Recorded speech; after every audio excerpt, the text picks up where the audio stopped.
Today, we're giving everyday egg salad extra depth and flavor with the addition of savory smoked ham. To start, I'll combine all of my salad ingredients. In a medium-sized mixing bowl, add the chopped hard-boiled eggs, cubed pieces of ham.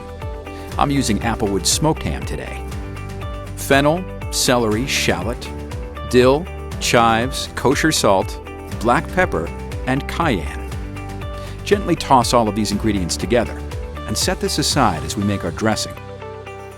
In another medium mixing bowl, add lemon juice, Greek yogurt, mayonnaise, stone ground mustard, honey, garlic, and olive oil.